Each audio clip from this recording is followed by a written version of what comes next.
asalaamaaleykum sunu mbokku auditeurs yi ñu ngi ñëw ak yéen ci Rétro Sport ci Sud FM seen rajo Rétro Sport tey bi nag Seydina Diagne la ñu invité moom mi nga xam ni CNOS la bokk te ku ñu ràññee ci wàllu sport bi CNOS nag xam ngeen ni mooy li nga xam ni moo ëmb fédération yëpp donc luy am foofu lay jóge ñoo yëlif fédération yi président bi di Diagne Ndiaye kon li ñuy def mooy nuyu Seydina d'abord avant ñu dugg ci waxtaan bi kon Seydina ñu ngi lay nuyu bu baax a baax Diagne.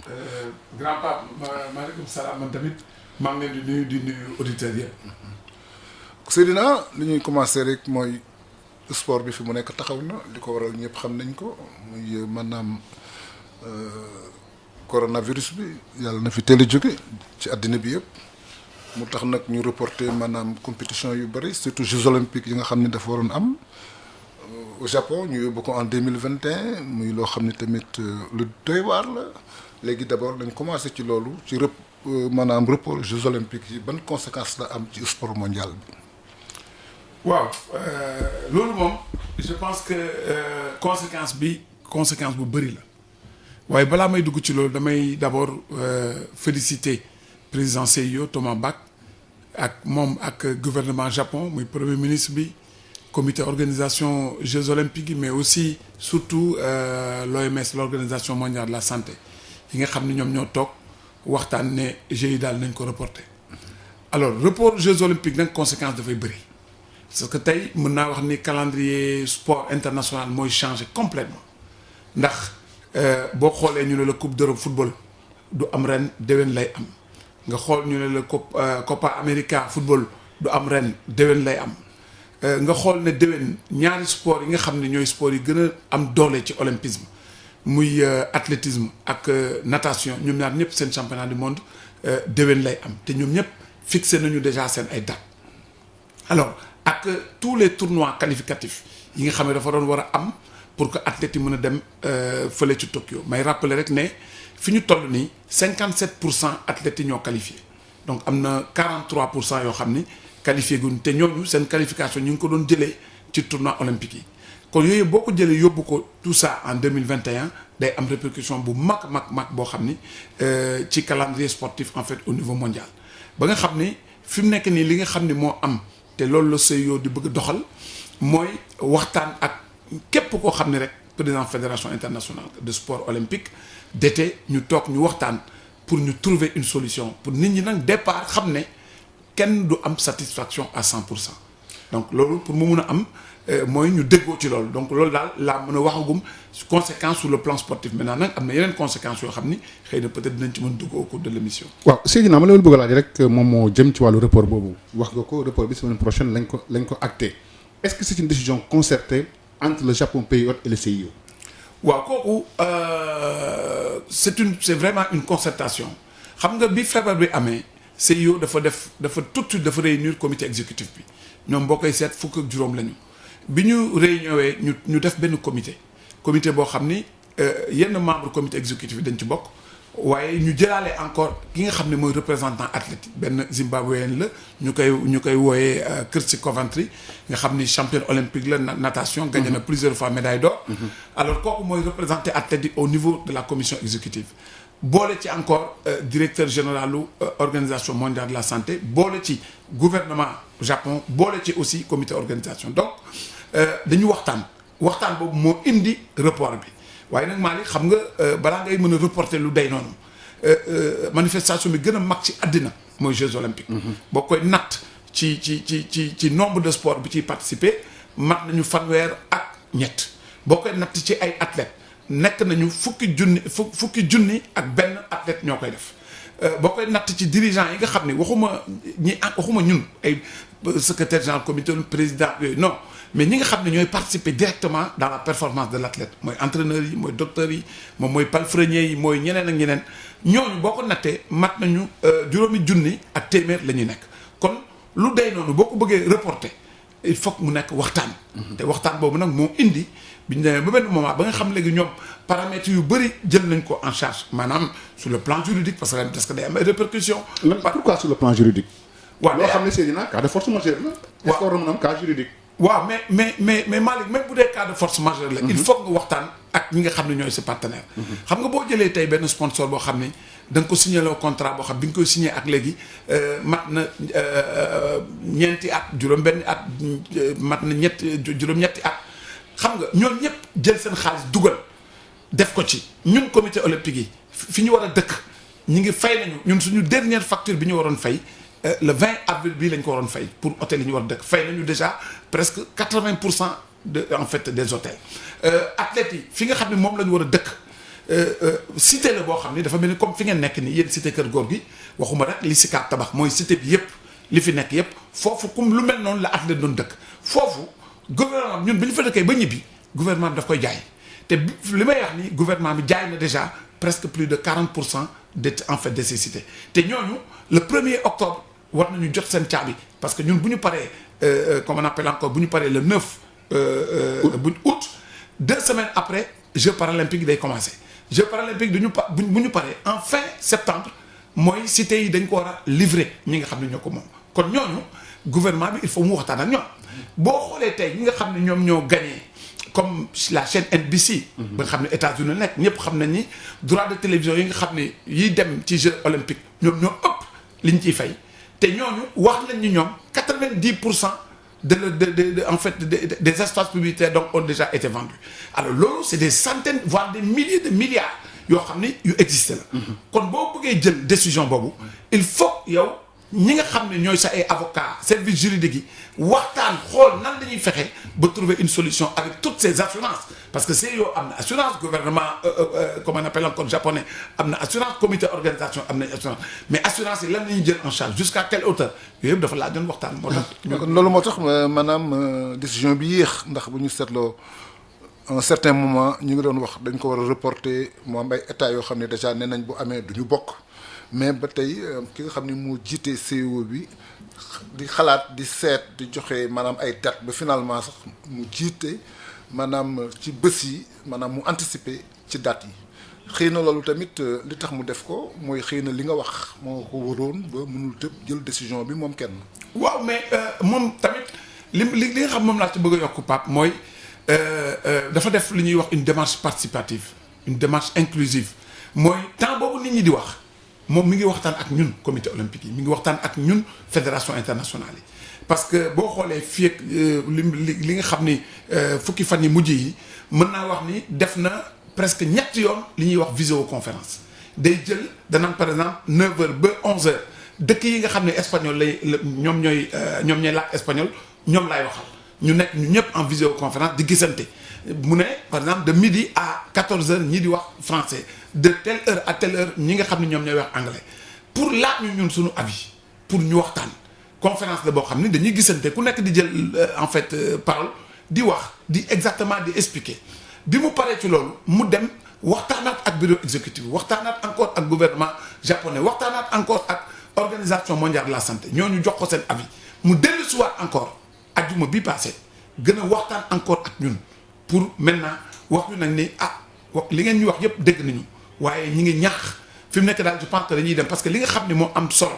te loolu dama bëgg nit ñi jàpp ko CIO gëm na ni santé athlète yi santé humanité moo ëpp doole lépp lu mën a am ci àddina quel que soit nag laa wax milliards yu mu war a indi ak conséquences yu muy am santé nit ñi moo ëpp doole donc moo tax CIO loolu la jiital pour dindi ko. di fàttali suñu gante moom mooy Seydina Omar Diagne nekk secrétaire général bu CNOS comité national olympique et sportif sénégalais ëmb fédération yëpp ñu des peut-être ci wàllu Jeux olympiques yi ak report bi est-ce que yaa ngi wax ne CIO dafa am ay banqaas yu bëri am na commission médicale commission juridique ay commission yu bëree bëri ndax ñooñu tamit impacté nañ ci décision bi nga xam ne Thomas Bach jël na ko. waaw xam nga ñooñu Malick ñooñu il faut ñu impacté ci ndax ku nekk ci ñoom li muy liggéey. am na loo xam ni ñooñu c'est des employés du CIO. c'est des employés du CIO parce que ñooñu. ay borom xam-xam lañu dama lay wax rek maa gis nga CIO organisation la boo xam ne li ñuy wax une grosse machine moom la nekk. gis nga fépp foo xam ne nit nekk na fa ci àddina te ñu xalaat ne am nga xam-xam quelle que soit nationalité boo mën a am buñ la soxlawee dañuy dem waxtaan ak yow jël la boo demee ci seen bureau yi nga xam ni ñii ay kàngam ñoo toog fii ñoo xam ni seen xel jàppul rek màccul rek ci affaire de sport parce que nit ñi dañuy juum. maanaam sport international toll na foo xam ni tey képp ko xalaat ne da nga war a nekk dirigeant boo xam ni y a 30 ans ni ñu doon gérer athlète noonu ñu doon gérer wala ni ñu doon gérer football noonu xam nga ne tu es dépassé. tey benn club football warul dem wala benn organisation sportive warul dem te amul ay bànqaas yoo xam dafa li ko ŋànk dafa war a nekk affaire juridique dafa war a nekk affaire santé dafa war a nekk affaire marketing et cetera donc ñooñu ñëpp ñoo waxtaan bi mu waxtaanee ñun day waxtaanaale aussi avec ces services internes mooy ñi nga xam ne ñoom dañ leen recruter ñun ñëpp joxe seen avis xam ne li am actuellement mooy nañu reporter yi donc ñooñu joxe nañ seen avis. voilà li ma bëgg a laaj Seydina moom moo jëm ci ba tey ci wàllu report boobu noonu yaa ngi wax ne am na une chaîne américaine boo xam moo am droit yi est-ce que fi mu toll nii teel na ñu wax wàllu dédommagement mbala le débat peut être posé. non je crois que fi ñu toll nii mënuguñu wax dédommagement parce que boo koy xool américains yi seen bopp man bi ma dégloo keroog benn responsable je pense que directeur bi moo doon wax na ni ñoom contrat bu ñuy signé day amaale assurance. et que ñoom assurance bi nga xam moom la ñu jël fi ñu tolloogum nii ñoom xam nañu assurance bi dina couvrir 80% li nga xam ni moom moo am kon dinañ toll foo xam ni comme président yow lu mu ñu ko waxee ajjuma il faut forcément ñu li ñuy wax lâcher du lest dina am loo xam ni. conséquence dañ koy bàyyi. yow dina am loo xëy na loo xam doon na ko ci gagné il faut que mu nangu ko perte. gouvernement japonais bi nga xam ne aussi dugal na xaalisam il faut mu nangu parce que Malick damay rappeler nit ñi ne am na yenn sport yoo xam fi ñu koy defee gouvernement Japon moomu ko. dafa mel ni comme tey ñu ne Paris 2024. Jeux olympiques yi am xam nga Bercy dañ ko nar a utiliser. mais Bercy du gouvernement en fait français moo ko moom. te comme boo xoolee en 2021 xëy na date bi ñu ko war a def bi ñu ko bëgg a def peut-être que ñooñu loué woon nañu ko déjà depuis 2 ans ñooñu ñëpp dafa laaj waxtaan. ak ñoom discuter nan ngay fexe ba tel date laa ko bëgg a def ñu ne Jeux olympiques yi de moo soxla boo ko bëggee déplacer am na peut-être dédommagement xam ne di nga ko jox ko donc yooyu yëpp yow mi ngi ciy waxtaan dañ ñu wax ne fii ak ñaari semaine dinañ dellu si waat ak ci ñun ñu defaat vidéo comme ñu wax ñu ñoom exactement nan nañu gisee mbir mi. mais lan mooy conséquence yi Seydina ndax li nga wax lépp alal bu bëri la. te it yaa ngi wax problème juridique wax problème sanitaire wax tamit problème marketing. loolu ban conséquence tey def maanaam ci report Jeux yi état bi nga xam ni mooy Japon ko waroon organiser daf li muy perte ñaata la war toll ñi nga xam ni tamit comme li nga wax dafa am ay date yoo xam ni bu jotee kër yi dañ ko war a joxe am na ñoo xam ni peut-être dugal nañu xaalis loolu yan conséquence tey def maanaam ci mbir mi. pas conséquences yi moom vraiment c'est des conséquences énormes pour ma xayma ko ci xaalis aussi dafay xaw a metti loolu doo ko mun xam li ma lay jox rek benn exemple. Jeux olympiques de 2008 bi ñu def Beijing droit de publicité yi nga xam ne moom la ñu encaissé droit de publicité waxuma marketing je parle de droit de publicité yi nga xam ne moom la ñu encaissé woon à l'époque 4200 milliards de francs CFA la woon tey wóor na yàlla ne àddina dox na. àddina dox na te xam nga ni marketing bi dafay dem ak doole boo xam ne nit ñi dañuy gis ne que ni Jeux yi mi ngi gën a am envergure kon tey wóor na yàlla ni loolu dépassé na ko wala sax peut-être que mën nañ ko doubler wala même sax ñu tripler ko. yeneen yoo xam ni ñi nga xam ni jot nañu jaay seen espace publicitaire yi hôtel yi nga xam ne tey Japon amatul hôtel mën naa la wax depuis presque 12 derniers mois yi amul kenn ku mën a fexe ba dem Japon ba ñu jox la benn nekk amul donc jaay nañ ko billets yi y a des millions de billets qui ont été vendus billets yi bi ñu koy jëkk a jaay Japon ñu ngi ko jaay en février 2018 la ñu jëkk a def prévente par internet bi ñu ubbee di ko jaay 10 minutes après ñu jaay presque 900 000 et quelques billets en février 2018 laa wax ñu demaat 6 mois après ñu ubbiwaat jaayaat lu mat presque ay 400 000 billets xam nga kon ñooñu war a dem ci Jeux yi jënd nañ seen billet ba noppi. jënd nañu fi mu nekk nii presque billet amatul kenn mënul jógee fii ne tey damay dem jënd billet alors donc mu lay wan ni rek ni que ñoom ñëpp te fay nañu joxe nañ seen xaalis et tout ça. mais pas conséquences yi dafa c'est énorme en termes d'hôtellerie en termes d'investissement yi nga xam ne moom la état bi def tabax ay métro tabax ay lignes ferroviaires yu bees tabax ay stades ak yeneen ak tout le travail qui a été fait au niveau du peuple japonais parce que il faut que nit ñi nga bëgguloo leen Jeux olympiques yi dafa am laaj yoo xam ni dañ koy liggéey balaa Jeux yi di jot pour que la population puisse s'accrocher pour en fait venir aux Jeux. yooyu yëpp c'est des conséquences. man li ma bëgg a laaj Seydina moo jëm ci am nañu dëkk yoo xam ne bu ci mel ni Canada ñoom dañ ne woon duñ demati est-ce que loolu motivé wul tamit ci décision yi nga xam ne jël parce que ñoom dañuy wax comme la ñuy wax léegi rek santé athlètes yi moom mooy primé ci Jeux yi. non xam nga en fait gouvernement bu nekk. bu la neexee nga ne par exemple sama dëkk duñ demati. kooku moom am nga ci droit. waaye nag il faut ñu nangu lenn CIO organisation la boo xam ni Nations Unies moo génne résolution bu leer boo xam ni dañ ko baamtuwaat en 2015 wax ne te loolu état yëpp signé ñëpp a signé amul benn dëkk bu ko signé wul le CIO est une organisation boo xam ni autonome bu leer waxuma indépendant waxuma organisation indépendante mais c'est une organisation autonome donc loolu dafa leer ñëpp donc gouvernement yi normal na un gouvernement alerté ne man lii ak nii laa gisee te balaa gouvernement yi di alerté à l'interne nit ñaa ngi doon waxtaan mais comme ni ma la wax yàkkamti xam nga nit ki nekk ci biir c'est que li fa nekk yow mi koy dund yaa xam exactement bu ma jëlee telle décision vis-à-vis de ma famille ban conséquence lay am xëy na ki ci biti du ko xam mais maa ngi lay wax dara Malick CIO ñoo la gën a xam ñoo gën a xam ni que ni duñu privilégié li ñuy privilégié mooy santé athlétique parce que l'athlète est au cœur du système de tout ce que nous faisons. Sans les athlètes il n'y a pas de jeu. Sans les athlètes il n'y a pas de sport. donc tey suñu mënee dem ba jël jeu yi di ko jaay mu nekk ay milliards et milliards de nit ay plus de ñaata milliards nit ñooy seetaan kenn xamul dama jox benn exemple Malick bi ñuy demee Londres en 2012. suñu premier match football Sénégal contre Grande-Bretagne te match bi mi ngi amee Grande-Bretagne ñu war dem football Manchester. stade bi d'abord fees na dell place amatul mais bi ñu paree football match ba mu jeex ñu def 1-1 CIO bi mu nattee ñi seetaan jeu yi ñi ko seetaan ci télévision 4 milliards nit ñoo ko seetaan alors 4 milliards nit ñu continuer football 3 semaines après jeu yi jeex na ñun suñu athlètes yi ñibbi nañu footballeur yi Sadio Mané kenn xamu ko woon. Pape Ndiaye Souaré kenn xamu ko. Moussa Konaté kenn xamu ko. Idrissa Gana Cheikhou Kouyaté ñoom ñett dañu dellu seen dëkk 2 semaines après ku nekk am contrat dellu Angleterre. kon mu war la que doole bi nga xam ni. moom la en fait Jeux olympiques am ci àddina ak impact bu muy def au niveau du. mais ak ni muy changer aussi dundu nit. mais li ma lay laaj Seydina mooy Jeux yi ñu koy organiser xanaa dañ si am ay bénéfices yu mag a mag a mag puisque li nga wax du lu ndaw engagement yi ñuy jël ak li leen war est-ce que en retour ñu koy organiser nañ ci am ay bénéfices. waaw Pape loolu moom dafa loolu c'est très intéressant ñu wax ci ndax xam nga Jeux olympiques bi mu amee 1896 ba mën naa la wax 1980 jusqu'au Jeux de Moscou mën naa la wax ni Jeux olympiques musul am bénéfice.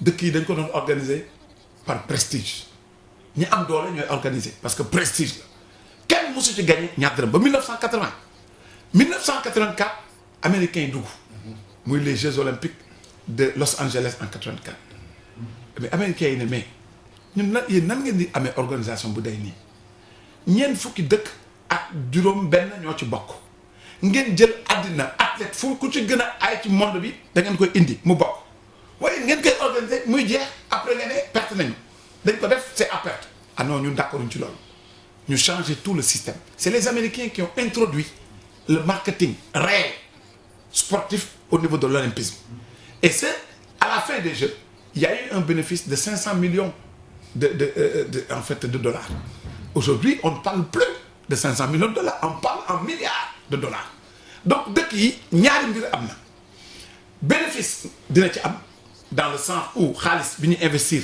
d'abord c'est sûr que une grande partie dina dugg mais beneen bi nga xam ne moo gën a kii mooy sa dëkk da nga ko jaay parce que àddina mooy ñëw ci sa dëkk sooy dem y a 12 000 journalistes hommes de presse caméramans preneurs de son et cetera ils sont 12 000 à participer aux Jeux olympiques kooku amul benn manifestation ci àddina bu ko am amul alors donc ñooñu li ñuy wane ak di ko wax ak di ko bind tax na yow sa dëkk da nga koy gën a jaay ba nga xam même bu Jeux yi passé ñu bëri dinañ découvrir Japon parce que Jeux yi war na leen ko ñu commencé di dem di dugal seen xaalis di fa dem di jël di dem di voyager di def ay tourisme sa population aussi dina la permettre yow nga yaar population bi aussi parce que tey dafa am yenn kii yoo xam ni yenn domaines yoo xam ne c'est yow daf ci dugg gis nga qualité de l'air dafa am solo c'est yow buggul dem ci dëkk boo xam day am pollution gis nga bi ñu waree def marathon bi ñu ngi ko waroon def biir Tokyo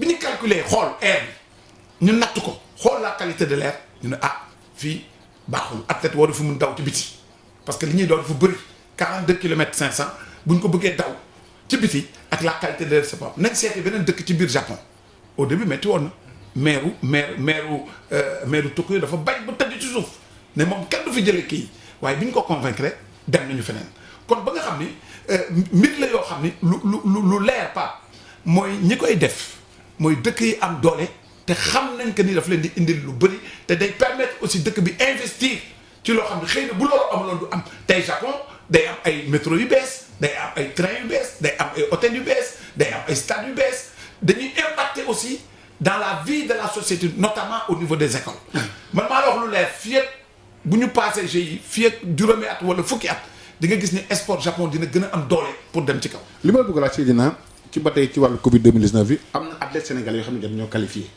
ci Jeux olympiques yi nga xam ne war a am ca Tokyo. am na tamit ñoo xam ne ñu ngi ci yoonu qualification. ndax ñu defal le point ñaata athlètes Sénégal ñoo qualifié ak ñaata ñoo nekk en voie de qualification le temps ñu dugg ci beneen question bi. waaw fi ñu toll nii boo ko jëlee ci Jeux olympiques d'été yi. benn athlète moo qualifié wul moom mooy kii def dafay def ping pong. maanaam tennis de table. boo ko jëlee ci Jeux olympiques donc paralympiques Jeux paralympiques yi kenn moo qualifié ko. waaye am nañu ñu bëri ñoo xam ne am nañu yaakaar ne dañuy qualifié. parce que tey ñu ngi ci yoon boo jëlee mel ni comme Mbagnick Ndiaye judo. boo ko jëlee ci Afrique mooy dominé dans sa catégorie. bokk na ci ñi nga xam ne tey au niveau du ranking mondial gëm nañ ni moom day bokk. boo ko jëlee au niveau de la lutte ci Adama Diatta même chose la Isabelle Sambou même chose la boo jëlee au niveau du karaté Abdoulaye Cissé xalaat nañu que ni war na mën en fait qualifié am na ñeneen ñoo xam ne en canoë kayak ñoo xam ne tey waxuma sax Afrique mais au niveau du ranking mondial dañu bokk parmi les 10 en fait les 10 premiers ku ñuy wax ni par exemple Jean-Pierre Boulis sénégalais la yaayam waa fii la yaayam waa en fait yaayam waa Foundiougne la ak ñeneen donc am nañu chance le seul dommage qu'il y a rek mooy bii dinañ dem sans peut-être que du ñu yóbbu sport d'équipe. basket masculin moo ñu dese te foofu mën naa wax ni dina metti pour ñu qualifier. li ma bëgg a laaj moom mooy lii am na feebar bi am na yëpp taxaw na ndax athlètes sénégalais yi qualifié ñoom dafa am suivi ku nga leen di bàyyi naka leen di toppooy pour seen performance par rapport ak Jeux yi ñu jëm ci atum 2021. non duñ leen bàyyi. jot nañu waxtaan ak ñoom bourse olympique dañ koy continuer. même ñi nga xam ne qualifié guñu duñu arrêté seen bourse dañ leen di bàyyi ba déwén.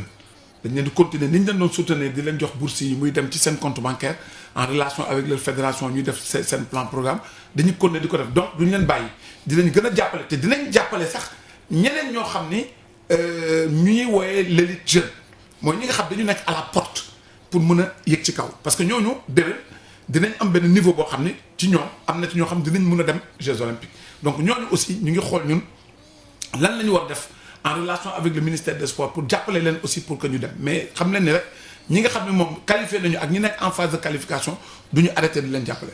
mais Seydina am na tamit beneen laaj ñu la bëgg a laaj ndax xam nga sànq da nga ni maanaam CIO structure la boo xam ni dafa autonome te ñu daan remarqué à l'époque que par sur le plan politique amoon na ay dëkk yoo xam ni comme Jeux yi nga wax en 84 Russie demul est-ce que ba léegi pays yooyu am nañu maanaam. baat boo xam ni ci compétition bu mel noonu bu leen neexee ñu bañ ci dem est-ce que dans ce cas-là CIO lan lay def ak état yooyu nga xam ni dañuy bañ a dem pour des raisons politiques ci Jeux yi.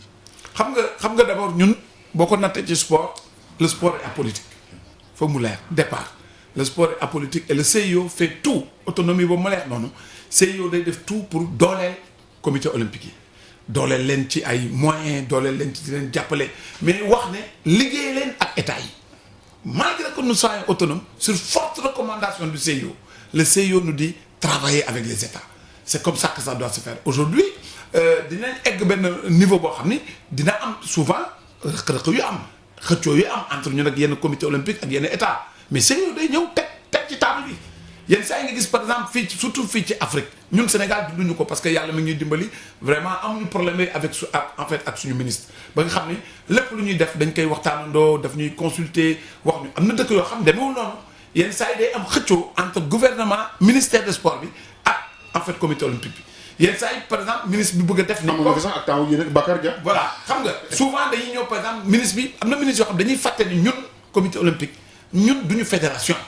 donc ñun amuñu délégation de pouvoir ministre bi mënoo fi jëlee comité olympique déedéet mënu ko ministre bi mën na wax fédération football ingéré wu dans les affaires pour wax tel et tel et tel et tel mais bu dee comité olympique mënu ko alors yenn saa yi problème yooyu day am bu amee nag service juridique CIO dañuy déplacé wu ñëw ci dëkk bi dem toog ak ministre bi expliqué ko charte bi lan la wax lii ak lii ak lii ak parce que nag Malick forcé wuñu kenn pour mu bokk charte bi bu ñu koy signé forcé wuñu kenn ku bëggul bokk da ngay toog sa kër donc boo ko signé ba ne lii ak nii la sur le plan juridique da nga war a respecter li nga xam moo am donc ba nga xam ni je pense que defe naa ne àdduna dox na noo xam ni problème boycott ci jeu je crois que loolu dootul amati. mais engagement yi nga xam ni état yi dañ koy def pour participer ci jeux yi naka lay demee du ñu joxe dara wala dafa am lu ñuy joxe comment ça se passe. déedéet CIO dafa am autonomie financière boo xam ne tey kenn du fay sunu athlètes yi ñuy yóbbu kenn du fay dërëm kenn du fay ñaari dërëm tu es logé nourri blanchi. CNOSS du joxe dara. c'est-à-dire yow tu ne payes pas ñun man mii. secrétaire général comité bu may dem hôtel bi may dëkk ñun ñoo koy fay. mais Sénégal moo koy fay Sénégal mooy fay. mais ci village olympique bi ñu fa dëkk. mooy athlètes yi mooy docteurs yi mooy entraîneurs yi mooy yenn administratifs yi. staff bi tout le staff bi nga xam ne ñoom dañuy intervenir dans la performance de l'athlète ñooñu ku fa dëkk du fay. tu es totalement pris en charge avec une assurance qui te couvre à 1000%. dama la jox benn exemple rek boo demee Jeux olympiques tey nga ñëw ci village bi dafay am hôpital boo xam ni ay professeurs kàngam yu jóge ci yeneen dëkk ñooy ñëw nekk ay volontaires da ngay gis koo xam ni day nekk professeur ci benn université bu nekk États-Unis ne man dama bëgg a ñëw pour joxe sama participation man volontaire laa man sama xam-xam ci mbirum bët la nekk di ñëw duñ ko fay dara mooy fayal boppam billet avion mooy fayal boppam fu mu dëkk li ñu koy jox ticket pour mu lekk donc muy ñëw di fajaate ci biir hôpital bi yow tey bu la neexee da ngay dem ci hôpital bi nga ne par exemple dama feebar wala par exemple dama bëgg a def benn check-up dañ la koy defal tout gratuitement dama am lunette sama lunette bi baaxatul bëgg beneen laa bëgg ñu jox la yu bees tax dañ lay tegal plus de 200 000 cadres ni la tànn nga tànn ñu dem jël verre yi dafa la ci normal jox la donc tout est gratuit l'athlète ne paye absolument rien. Seydina dañ nekk ci contexte boo xam ne dafa sport bi dafa xaw a lépp dafa taxaw parce que feebar bi di Covid 19 moo tax gis nañ également ci sport Sénégal am na élan de solidarité boo xam ne am na ci gis nañ ne CNOSS ak fédération yëpp dugal nañ seen loxo d'abord yow naka nga jàngatee arrêt compétition sportive par rapport au Covid bi. waaw arrêt bi moom metti na trop pour ñun.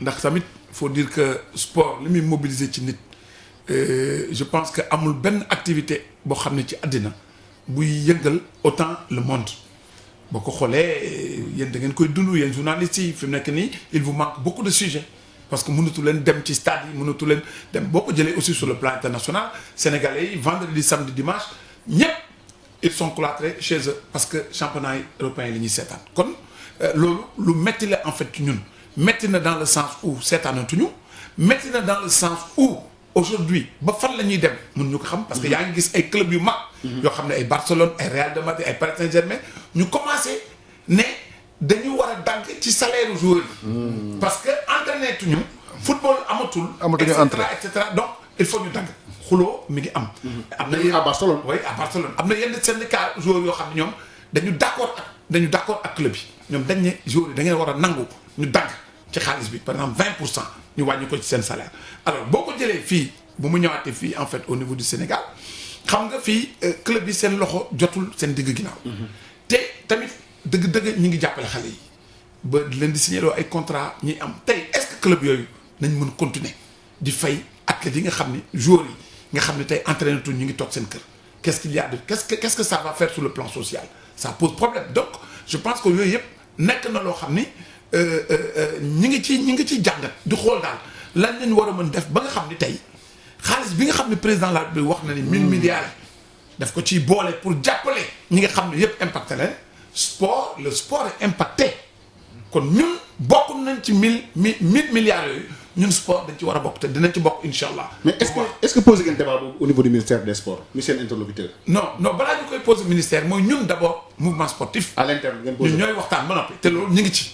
ñu ngi waxtaan bu ñu paree ñu ngi ci. bu ñu paree nag dinañ dem seeti parce que suñu ministre ci boppam moom xam na ni loolu lu am la parce que junj nañu.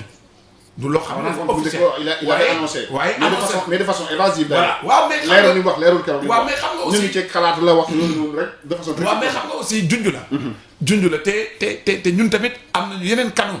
yoo xam ni dinañu waxtaan ak autorités yi te xam nañu président de la République 1000 milliards sport bokk na ci te incha allah sport dina ci bokk. mais noo gisee tamit élan de solidarité bi nga xam ne am na su ma juumul mouvement sportif yóbbante lu toll ci rek 51 millions su ma juumee nga wax ma. est-ce que loolu ndawul par rapport ak ce que le sport représente pour jàppale Covid 2019 bi nga xam moo lëmbee fi mu toll nii moom àdduna sa rawatina Sénégal. Malick loolu ndawul de Malick assemblée nationale ni mu day ñu leen di fay 1,3 million députés yi ñu ci bëri ñu jox leen oto jox la essence Malick ñun sport ñun ñu ëppale assemblée ñun li ñu joxe nga ne tuuti na tuutiwul sport amul xaalis Malick fédération yi nit ñi ko ëmb seen alal moo ci dem dama koy répéter encore une fois de plus le sport sénégalais fonctionne parce que les présidents de fédération ñoo jël seen xaalis di dugal ci sport bi Malick bis bu la yàlla kon Seydina kon ñoom liggéey ci parce que léegi Seydina yaa ngi wax léegi nag boo bëggee gérer sport bi comme 30 ans hier ça 30 ans ça pose problème. waaw moom la wala ay ressources additionnelles. waaw ñu am marketing lu bëri pour bañ rek léegi poche di yor équipe donc ñoom seen coono ñoo ko teg seen bopp. mais non may ma tuuti rek. allez-y ñoom léegi donc damay eggale di nga dem tey ci ay fédération yoo xam boo ñëwee assemblée générale ñu génn rapport financier bi teg ko nga gis ne président bi amel fédération bi amel na ko 25 millions am ñoo xam ne 30 millions la leen fédération bi amel man gis naa président fédération boo xam ne il y a 2 ans moom ci alalu boppam 65 millions la dugal ci fédération bi barke alxuraan li ma lay wax nii c'est la vérité.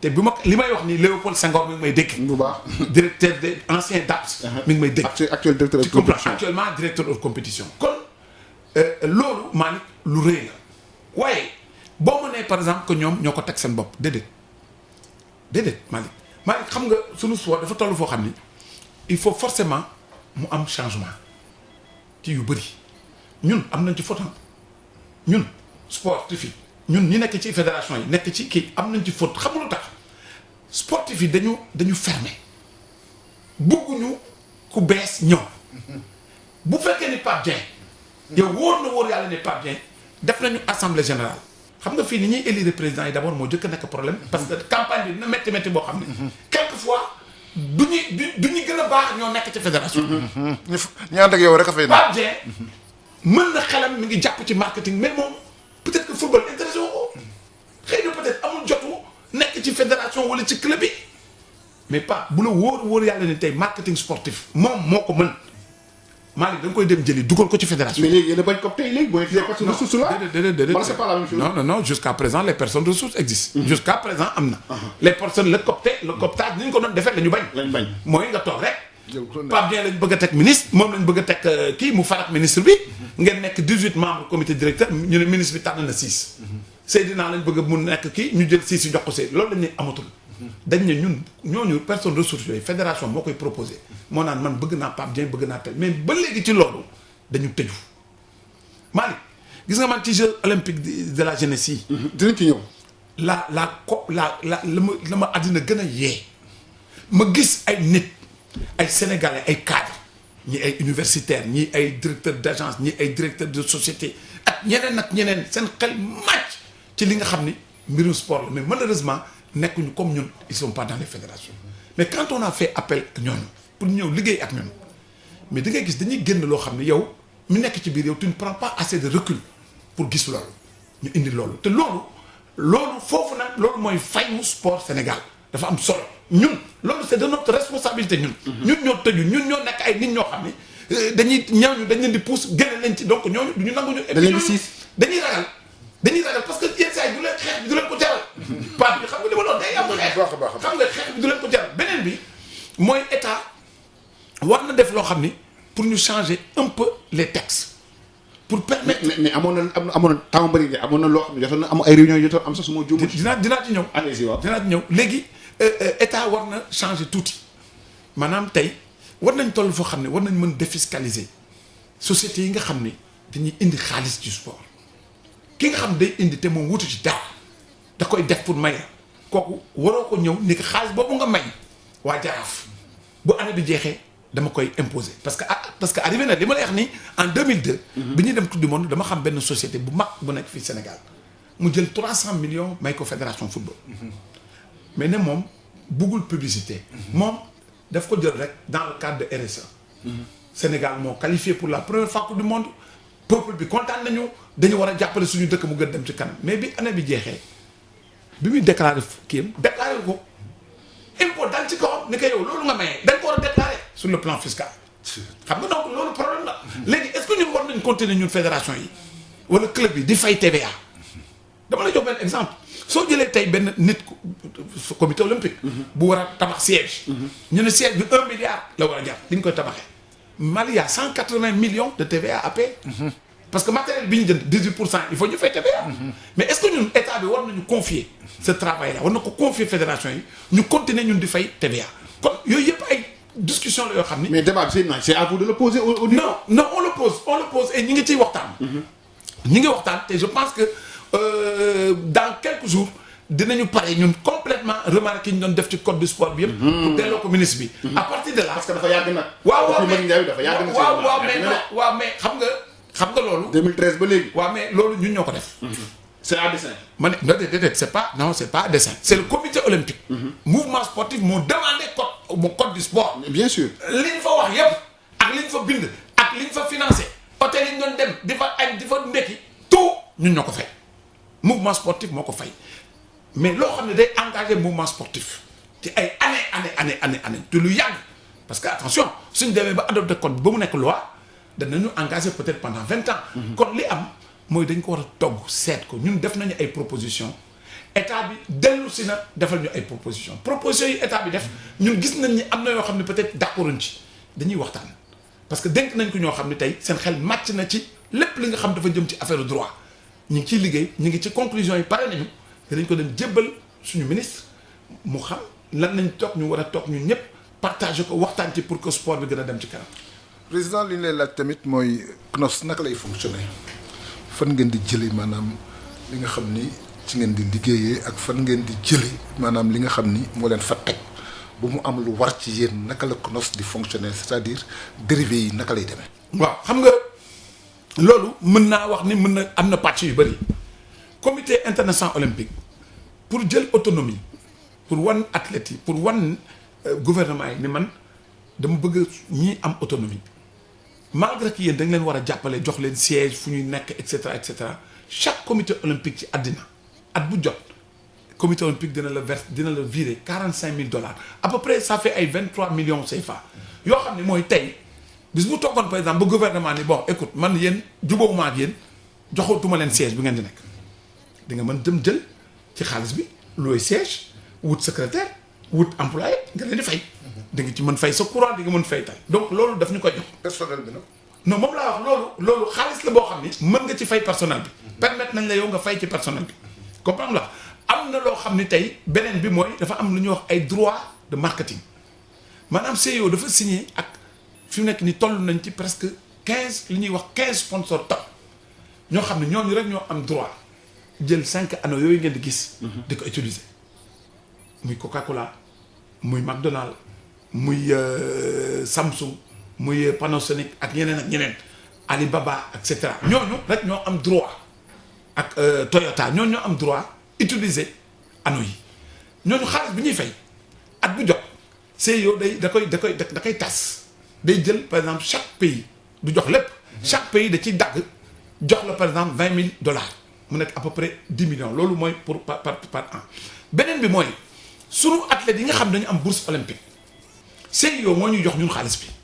bu ngeen leen jàppale yéen. waaw moo ñu koy jox mooy dañuy jël ñu def chaque dëkk ci àddina mais dëkk yu am doole yi bokkuñu ci États-Unis France ak yooyu ñoom du ñu am ci bourse yi mais dëkk yi nga xam ni seen doole demul noonu pour jàppale seen athlètes yi parce que tey athlète américain bi préparé Jeux olympiques wala par exemple benn judoka japonais damay jox benn rek dafa am benn judoka japonais boo xam ni il fait plus de 100 kilos te xam nga ni judo Japon la te ñoom gis nañ ni depuis presque maintenant fukki at ëpp na ko sax ñetti Jeux olympiques wala ñeent Japon mënatul gagner la médaille d'or des poids lourds depuis Yamashita il y a de gros problèmes tey kooku budget de préparation 500 millions de francs CFA la pour benn athlète kooku moom kenn 500 millions parce que ñoom dañu bëgg ci seen biir dëkk bu fa teddi dina demee français bi ñu door ko alors léegi CEO ñooñu CEO du leen jox mais ñun ñi nga xam ne ay dëkk yu ndaw lañ daf ñuy jàppale sur ça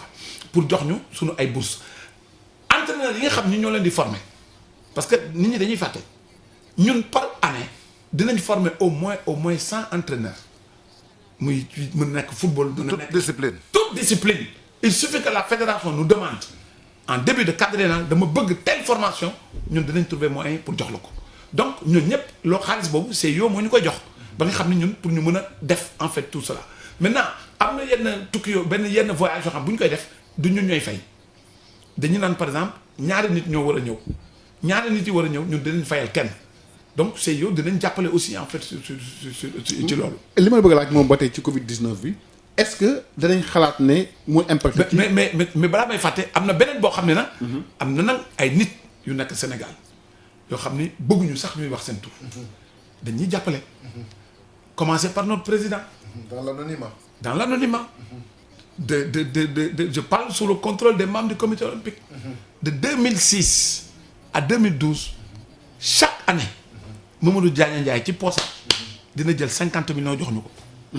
d'accord suñu gan tey moom mooy Seydina Omar Diagne nekk secrétaire général bu CNOSS Seydina ñu des ba tey ci Covid 19 bi laaj bi la bëgg a laaj moom mooy est-ce que mën nañ xalaat fi mu toll nii reporter Jeux olympiques de la jeunesse war am Sénégal atum 2022 est-ce que l'idée peut être agitée fi mu toll nii. non Malick loolu moom buñ ko sax jéem a agité. lu tax parce que lii kenn xamul fu mu yem. ma ne Malick. affaire bi sori na. dafa sori 2022 Jeux olympiques 2022 dafa sori par rapport ak li nga xam. ñu ngi ci 2021 ak yooyu. ñun ñu ngi 2020. dese nañu ñaari at ak lu topp.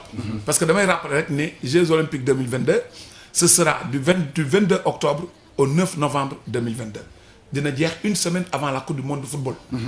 alors donc il faut que nit ñi jàpp ne loolu incha allah rabi du ci impacté te du am.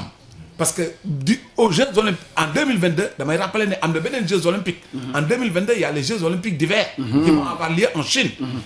dara duñ ko ci reporter léppay jaar yoon ñun loolu impacté wul ci ñun parce que Malick ñi ngi ñaan yàlla nang affaire bi jeex. affaire bi vraiment fii ak ay bis yàlla vraiment ñu toroxlu ñu ñëpp suñu borom.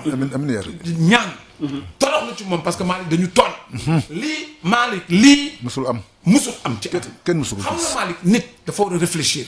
am na koo xam ne dama ne sama xarit yi am na koo xam ne gisuñu ko xamuñu ko dañ koy dégg ñu koy wax muy yàlla. kooku moo yore tey mooy régenté àddina. moo laal fu ko neex.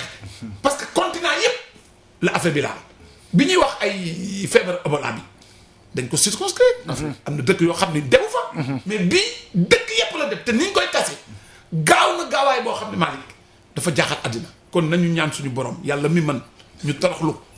delluwaat ci moom yàlla. nga dimbali ñu ngir yàlla li nga xam ne dafa am te muy indi musiba ci àddina yàlla nga ko arrêté. man li ma bëgg a laaj ba tey ci wàllu Jeux olympiques yi est-ce que c'est la première fois guléet la su ma juumal sax ñu pour Jeux olympiques parce que c'est un cas de force majeure. yi nga xam ne moom la jot a am. boobu guerre moo tax mu am. guerre moo tax waaw. 1916. dañ ko reporté ndax guerre bi. 39 dañ ko reporté ndax guerre bi mais lii moom première fois la am ci àddina. moo tax Malick du woon gaaw ñu gaawantu joxe avis. parce que conséquences yi Malick comme ni ma la wax xam nga lu la bett. mën la te loo xam ni boo koy natt da nga koy natt ci si ay millions d'individus ay milliards nit xam nga ak tamit sportif yi nga xam ne ñoom lay impacté il fallait vraiment ñu waxtaan bu baax a baax xool bu baax nan la ñuy def pour mën a trouver une solution mais lii moom yàlla nañu yàlla dimbali rek mu gaawantu. mais ndax rapport bu du am chevauchement ci calendrier bi atum 2021 bi xam ne am na yeneen compétition war na am xam nga Seydina tamit affaire bi dafa conséquence dafa bëri trop Pape di wax sur le plan économique sur le plan sportif mais sur le plan organisationnel parce que on va également à d'autres championnats su ma juumul championnat du monde yi dafa war a am en 2021 donc ay yeneen championnat war am yeneen jongante war am war a topp Jeux olympiques donc war am chevauchement ci calendrier bi su ma juumul normalement. waaw loolu moom mooy comme li ma wax sànq rek CIO commencé na di waxtaan ak fédération internationale yi pour ñu trouver solution parce que ba léegi. waxaguñu exactement quelle est la date des Jeux olympiques. dañu en 2021. CIO daf ne non CIO daf ne au plus tard nañ ko def date bi nga xam ne moom la ñu waroon commencer ñun. maanaam muy le 24 bi donc ça veut dire que ñoom seen gis-gis warul commencer plus que 24 juillet 2021 kon ça veut dire que Jeux yi mën na am avant. te loolu lépp waxtaan la moo tax man la ci 2 semaines yii. ñoom wax nañ ñu ne ñi ngi waxtaan ak toutes les fédérations internationales pour réajuster les calendriers am na fédération yoo xam ne bi ñu waxee report bi dafa am ñoom nangu nañu ne ñoom dañu nangu fédération internationale bu athlétisme xam nga ñoom ñi ngi war a commencer du 4 août la ñu war a commencer ba le 15 août.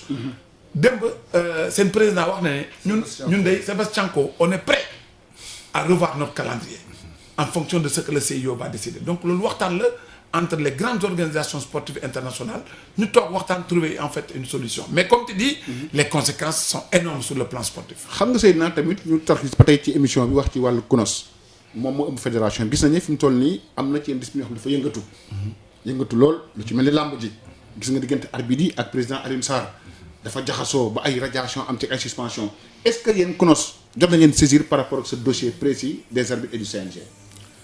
non mën naa wax ni loolu amul benn entité boo xam ne da nga bokk ci làmb boo xam ne saisir nañu. waaye ñun soxlawul forcément nga ñun. nga Alioune saisir Sarr CNOS la bokk. waaw bokk na il est membre du CNOS. il est membre du CNOS ñun soxlawul forcément nga saisir ñu. mën na am une autosaisine.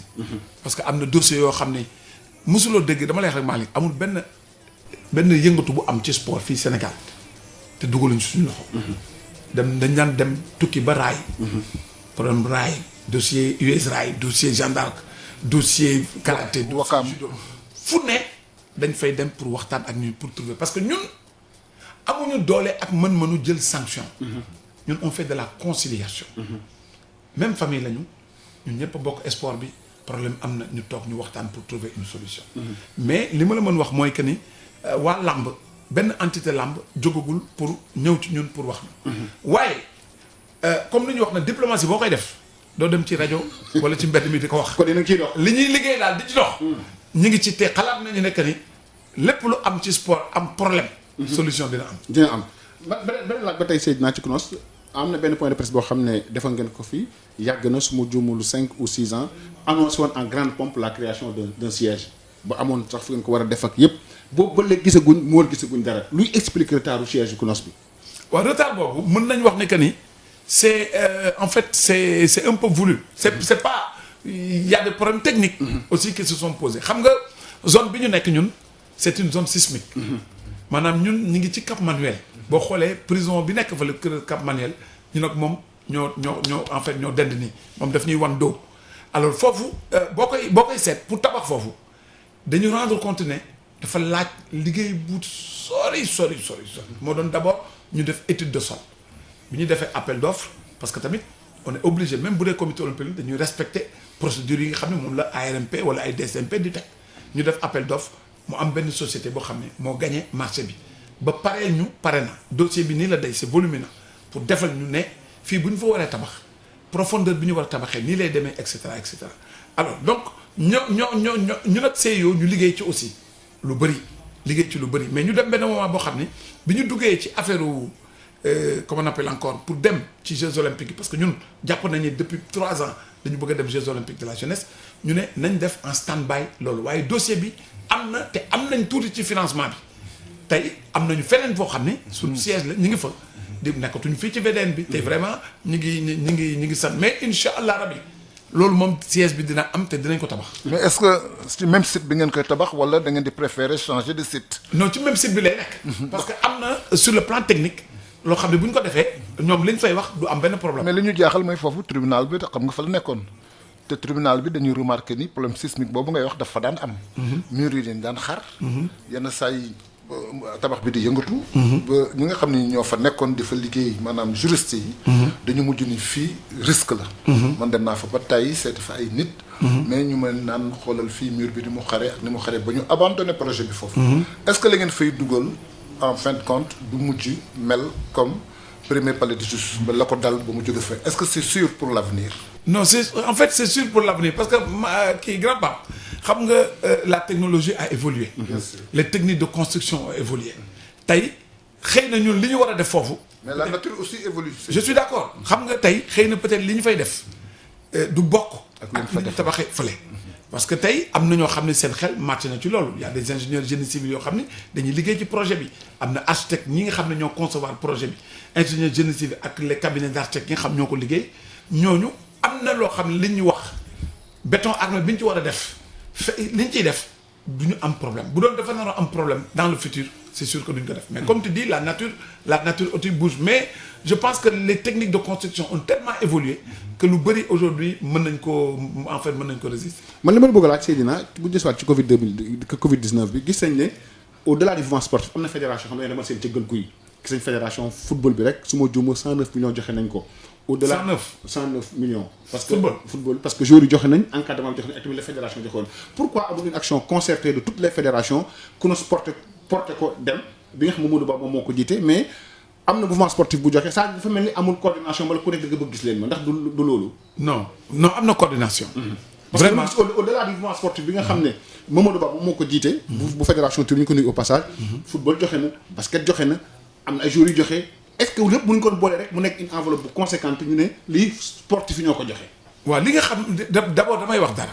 pour mu leer Mamadou Ba foofu mu teg. comité olympique moo ko fa teg. waaw loolu moo xam naa. waaw moom mooy coron ñu ñoo ci biir réunion bi. ci ministère. man mii maa doon représenté comité olympique man maa ne. bokk ci ñuy proposé ne Mamadou Ba comme moom mooy coordonnateur des fédérations. nañ ko bàyyi moom mu jiite mbir mi. waaw parce que je pense que loolu moo gën a nekk lu normal. li nga xam ne moo ci am mooy amul xàjjaloo très sincèrement. au moment ñun bi ñuy def suñu réunion comité olympique. fële ministère des sports parce que ñun bi ñuy dem ministère demuñu woon pour affaire nan la ñuy def pour participer déedéet. ministre des sports moo ñu woo parce que ministre de la santé dafa war a ñëw waxtaan ak ñun. sur les dangers qu'il y a vu que nous ñun li ñuy mobiliser. ci nit moo bëri. moitié plus de la moitié du Sénégal ci ñun la ñu nekk. donc ministre bi dafa war a ñëw pour waxtaan entre temps malheureusement ministre bi am fu jàpp ñu woo ko présidence mu dem ci biir waxtaan bi ñuy waxtaan ak ministre bi nit yi nag génne idée ne comme mbir bi demee na nii ñun lu mu tuuti moo xam tuuti moo xam ne bëri na nañu participer. moment bi ñuy jël décision bi fédération football mi ngi def sa réunion de comité exécutif. la comité en fait le comité d'urgence.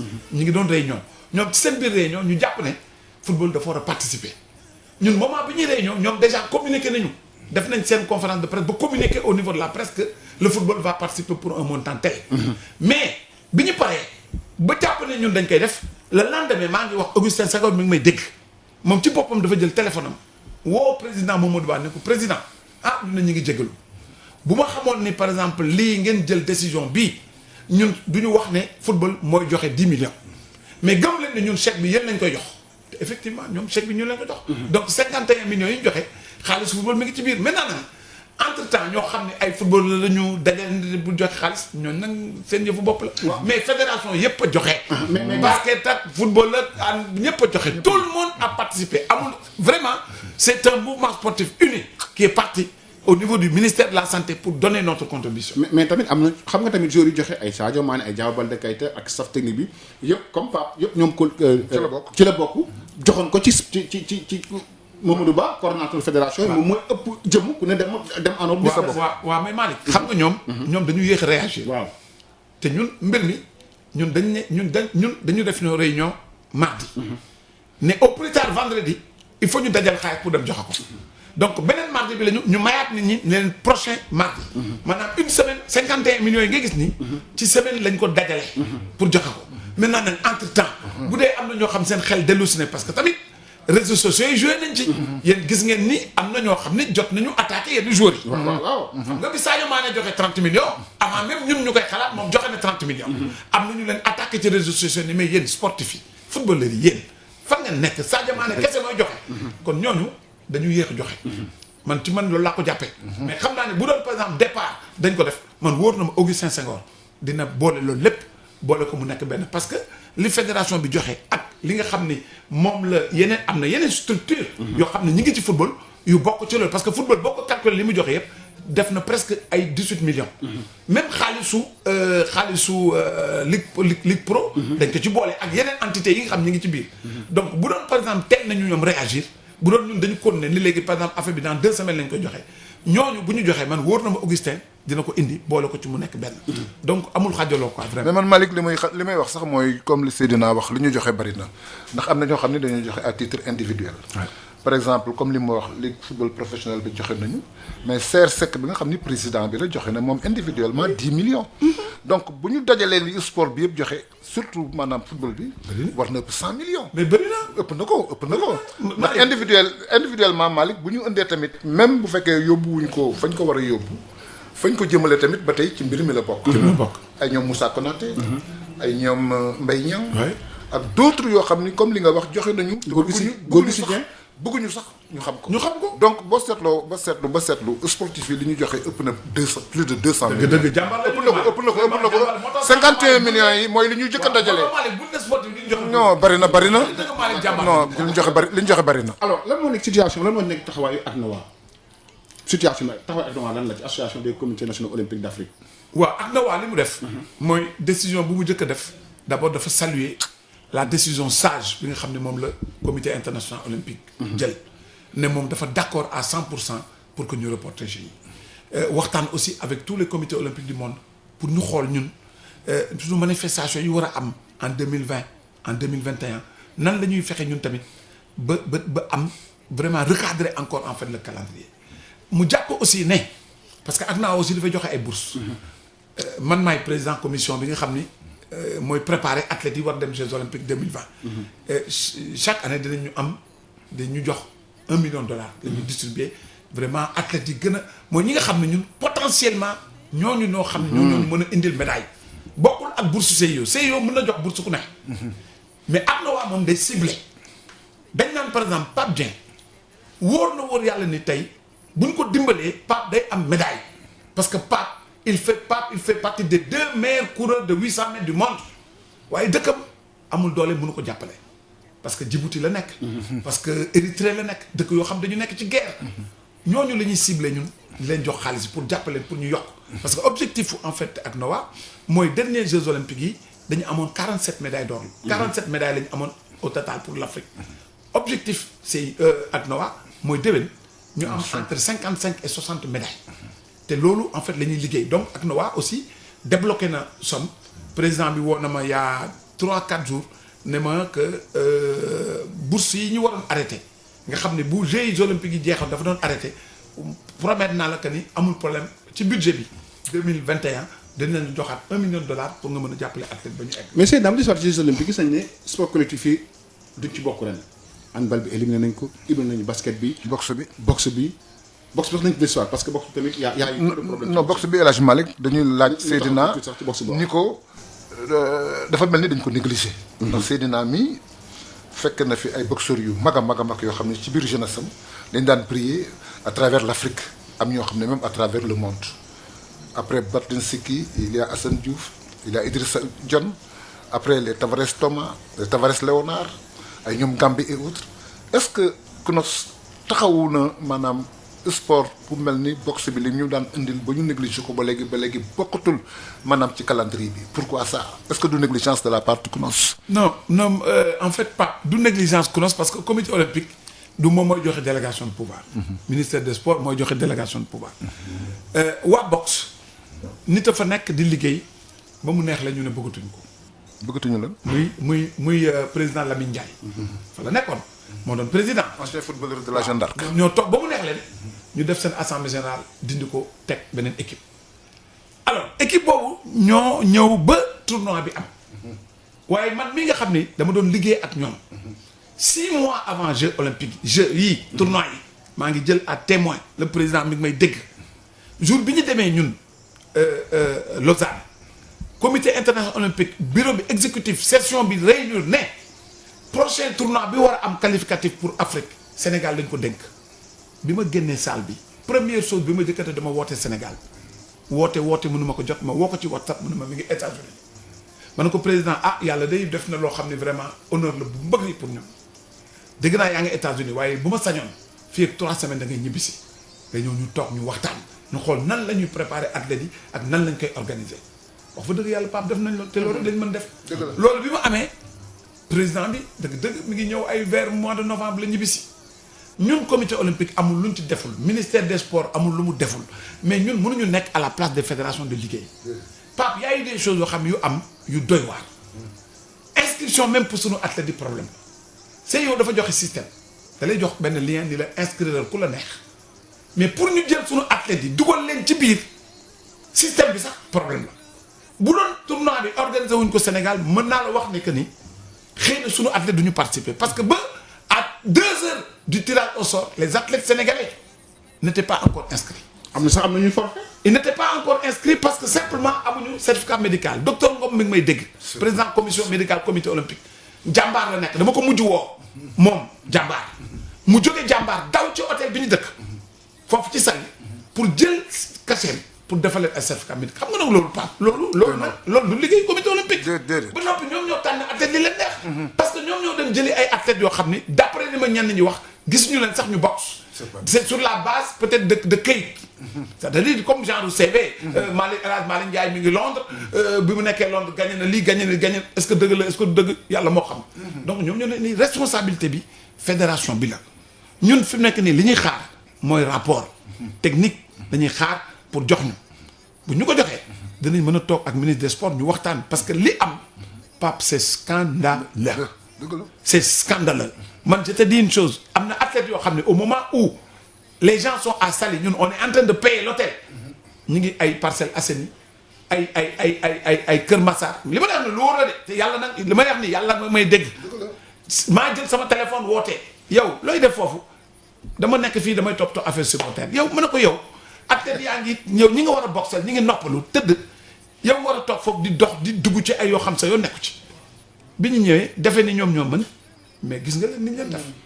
mais est-ce que loolu tamit mënuñ ko wax pour handball bi ak basket bi nga xam ne moom tamit c'est des sports collectifs yoo xam ne qualifié wuñ. ah mais mënoo ko wax Malick. ah en kay. déedéet basket bi. non basket bi si yàgg nañ qualifié Jeux olympiques. je pense votre contrôle. waaw Malick qualifié wuñ. Malick basket bi tamit problème am na fa parce que les gens se sont entrés à prendre des joueurs yoo xam ne des joueuses vieillissantes yoo xam ne le problème a été posé. non impréparation bi am ci boxe peut-être basket bi on a laissé. man d'accord non Malick d'accord. waaw am nga ci droit. Malick handball ñëpp xam nañ ni suñu meilleure équipe. moom la ñu yóbbu. bien sûr. mais dëgg yàlla mais qualifié non mais ma tuuti rek. waaw Malick sport moom da ngay gagné wala ñu gagné. waaw mais sport gagne la. waaw mais non mais c'est non Malick sport. dafa am gagne ak perte. waaw ak match nul. mais di gagné moo gën. mais loolu la ñu bëgg. moo tax président Seydou. vraiment dama koy gërëm di ko sant. non il a fait quelque chose moom. dëgg.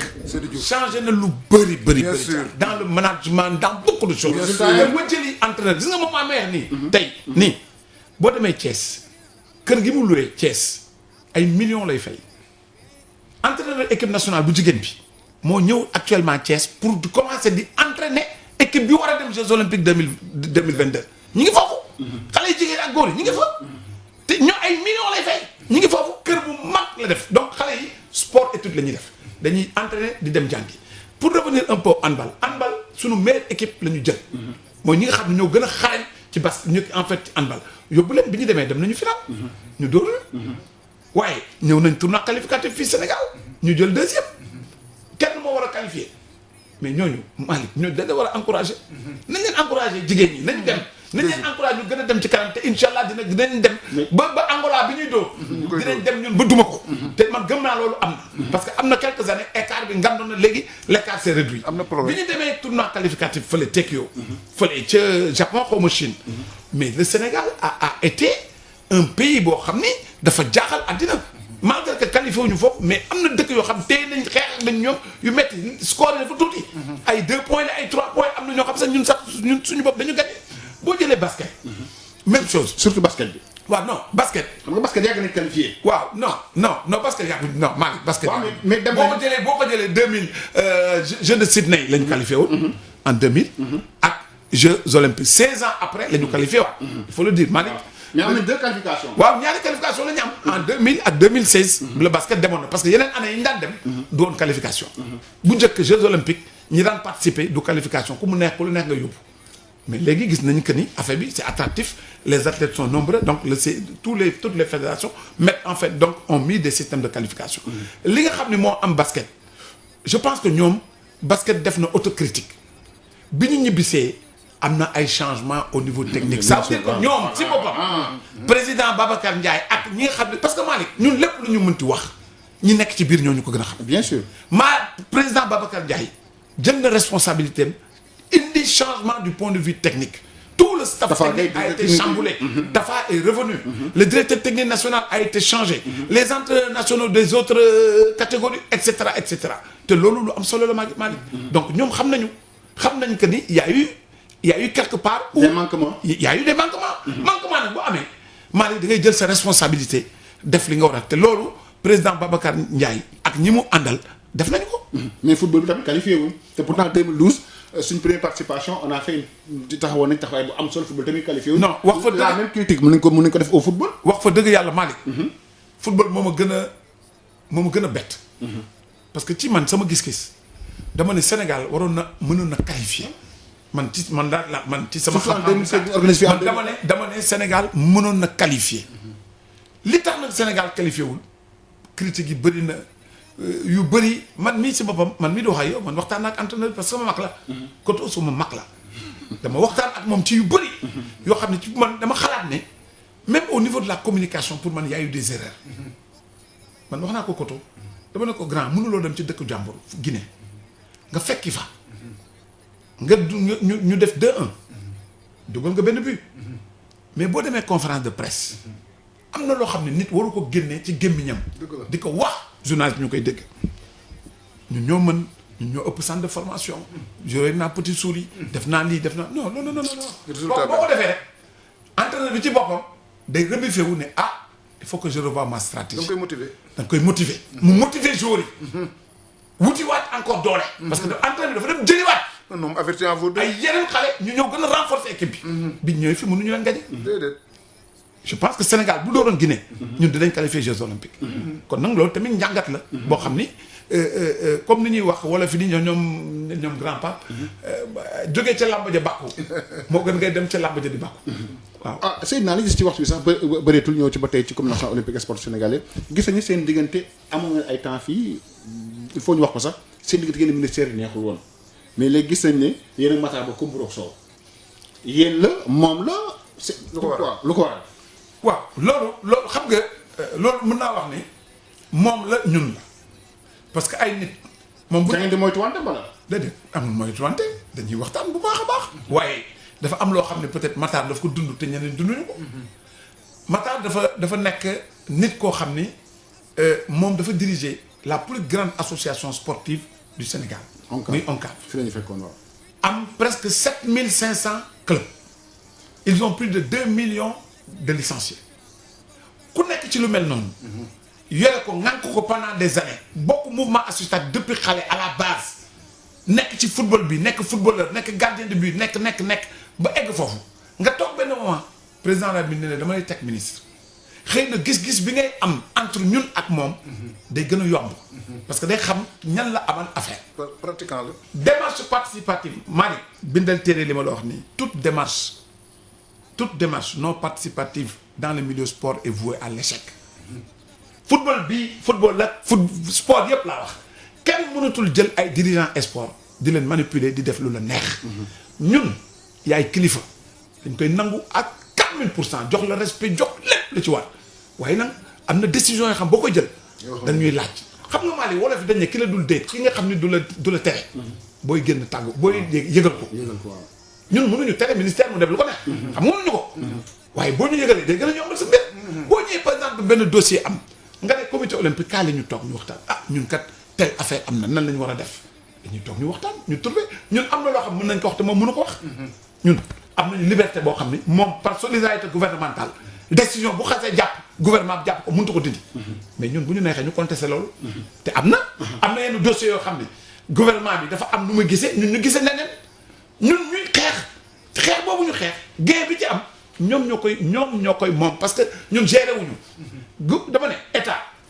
a la responsabilité de définir la politique sportive l'état a la responsabilité de donner les grandes lignes et l'état a la responsabilité Malick de surveiller et de regarder tout ce que nous faisons dans le sport loolu état moo ko moom te kenn mënu ko dindi waaye nag del waxtaan nag ñi nga xam ne ñoom nga ko seqal sa famille da ngay waxtaan ak ñoom boo soxlawee tey fédération yi ay kilifa ñoo ci nekk ay ponkali nit ñoo ci nekk di dugal seen alal boo bëggee waxtaan boo bëggee yenn mbir yi boo ko bëggee jël décision da ngay toog nga waxtaan ak ñoom bëgg nga def dara ci rugby nga ne met Gédel Ndiaye kay toog Gédel man kat lii ak lii loolu mooy mbiru Matar te naturellement noonu la mel donc dans ces conditions là du am problème ak kenn mais li ma bëgg a laaj am na ay temps ñu agité woon fi fonds ak fondation au niveau du CNOSS pour par rapport ak koppar yooyu noonu Seydina yéen itam li ngeen wax ci agité idée dafa bëri trop mais du à la fin du gis dara loo xam ne concret lay doon loolu fan ngeen ci toll. non Malick bul ne à la fin du concret day concret.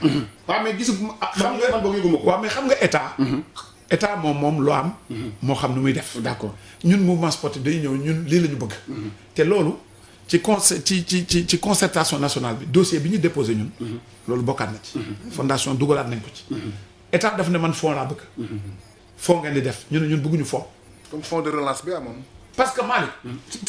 fonds yi ma sax may ma rek ma ñëw. différence bi lan la. différence dafa énorme Malick. Malick xam nga fonds Pape mii xam na li may wax fonds yi am ci sport yépp jariñul sport fonds d'aide li ñu waxoon dañuy jàppale sport yi nga xam ni c'est des sports yoo xam amuñu recette dañu sonn mais xaalis bi c'était des fonds politiques le fonds de relance Malick de 2000 après Youssou Ndiaye ba presque 2010-2011 cet argent n'a jamais servi au sport l'État développe 650 millions tous les ans gis nga problème athlétisme yi am ni ñoom bokk nañ ci ñu ko indi le fait que athlétisme amatul fonds de relance moo tax athlétisme mënatul développer le sport à la base bu njëkk athlétisme da doon am 120 millions par année ñu jox ko ñuy dem fu ne ci àddina ci Sénégal di def détection di compétir loo athlètes yi mais aujourd'hui amatuñ ko seen loxo jotul seen digg ginnaaw donc day répercuté wu au niveau en fait du truc parce que formation bi war a am au niveau des entraîneurs au niveau des athlètes et cetera amatul boo defee tey donc fonds bi bu amee gestion bi ce sera dans une caisse parce que l'unicité de caisse mooy xaalis bi trésor public lay nekk tey bu amoon corona état bi da koy tibb parce que dootul nekk priorité pour ñun mais boo defee fondation ñu ne fondation bi mouvement sportif la état secteur privé société civile dañ ciy bokk ñun loolu la ñu wax dañ ne état mouvement sportif muy comité olympique nu mu tudd encore secteur privé bi indi xaalis bi ak société civile ñooñu ñooy composé conseil d'administration bi xaalis bi nag duñ ko déposer trésor public dañuy ubbi compte ñun boo xam ne ci suñu tur lay nekk ci turu fondation bi parce que comptabilité publique Malick dafa compliqué dafa yéex boo tourné tey ñu ne la yàlla tere am na benn athlète wala benn ancien sportif boo xam ne dafa feebar pour ñu opérer ko par exemple dafa am prostate pour ñu opérer ko il faut 3 millions mais boo bëggee topp état mais pour ñu kooku bu yàlla ma yàlla baal boo mooy tur kooku mu gaañu alors que bu dee loo xam ni c'est en fait privé on aura notre manuel de procédure interne qui nous permettra de débloquer l'argent et d'appuyer ces athlètes mais état bi boo ko est-ce que boobu am transparence comme ni ko état mais day am transparence dans la mesure où secteur privé bi joxe xaalisam parce que xaalis bi li ci ëpp état bi participer lu tuuti lay participer parce que état bi war a bokk mais xaalis bi bëri bi war a ñëw ci biti lay jógee dama lay jox benn exemple biñ ko agité wax ko yàlla na ko yàlla yërëm te yeexu ñu Ahmed Amar nit ku baax première chose bi mu njëkk a def bi mu déggee dafa def chèque bu 20 millions ni ñu man sama participation départ mi ngi nii ci fondation bi sama participation mi ngi nii ci fondation kon xam nga secteur privé pare na pour joxe am na tey CRSEC bu déggoon loolu day bokk parce que CR sportif la bu mag a mag donc am ñi nga xam ne dañu am ñoom dañu nekk secteur privé bi nekk ay sportif bëri nañu mais bëgguñu jox seen xaalis état dëgg la day yéex bëgguñu jox seen xaalis état parce que ñoom li ñuy bañ mooy li am ci ay fonds yi gars yi dañ koy def ba mu yàgg ñu utiliser ko à des fins politiques fii nag ñëppay toog conseil d'administration bi nekk kenn mënul jël alal bi te ñëpp dinañ contribuer donc loolu différence la boo xam ne entre fondation et fonds mais je pense que on va trouver une solution parce que suñu ministre il est très ouvert à ça te xam naa ni solution bi dina am parce que ñun boole nañ ko ci concertation nationale bi proposition yi ñu def ñun boole nañ ci ni dañu bëgg l'érection d'une fondation waaw man li may bëgg a laaj sax maanaam gis nañ ne tamit ku bokkul ci yéen mu ngi ci ay xat-xat muy président Lamine Diack foofu laa doon dem en France 2015 ba léegi mu ngi tànk ci foofu noonu nekkoon ancien président CNOS ancien président yéen seen lan ngeen ci situation bi mu nekk yéen lan ban taxawaay ngeen ci am parce que quand même il a été président du CNOS il a beaucoup travaillé pour la nomination de Diagne yow xam nga ko bu baax a baax parce que yàgg nga ci instance bi donc yéen ban taxawaay ngeen am ci seen diggante ak Lamine Diack pour maanaam ñu libérer Pape taxawaay bu rafet bu rëy lañ ci am di ci waxtaan di ci dox mais comme ni ma la wax dossier la boo xam ne mi ngi ci justice waxuma sax comité olympique mais ñun ak état Sénégal ak ñeneen ñu ngi ci dox dañu am contact régulier ak Lamine Diack ku nekk ci ñun bu demee France dina ko dem seeti suñu président régulièrement dina ko dem di seeti Sainte Geneviève de Bois waaw ak donc ba nga xam ni amul problème waaye comme ni ngeen ko xamee c'est un dossier très très très très carabiné et difficile boo xam ne tey mi ngi nii tey ci loolu la ñu nekk di ci liggéey waaye nag du ñu mën a toog fii ci rajo dëgg la di ko may wax wax def nañu lii defuñu loolu mënuñu ko daal xam nga am nañu bëri ñoo xam dañu bëgg ñu wax ci am na benn jour benn nit ñëw di ma interroger nan man déedéet man ko sëñ bi kuy yoot du saqat Dëgg la. diplomatie du ci mbedd lañ koy defee mais ñun ak Lamine Diack xam nga ne waxuma sax bu nekkuloon président comité olympique le fait que rek mu nekk sénégalais nekk quelqu'un boo xam dafa liggéey ci dans le sport mag a mag. fii au niveau national et au niveau international mais forcément bu problème amee di ngeen ci taxaw liñ ci mën dox dañ koy dox mais xam nga seen yàlla may ñu ndam xam nga année yooyu yëpp dafa fekkoon sport les instances mondiales yëngatu. FIFA yëngatu tamit fédération internationale athlétisme daal di yëngatu bañ agiré sax mandat olympique. mais gis nañu yéen fii Sénégal amul pourquoi Afrique léegi ba léegi les mandats olympiques 2 mandats olympiques def 4 ans 8 ans dem sa yoon pour éviter usure beeg longévité bi.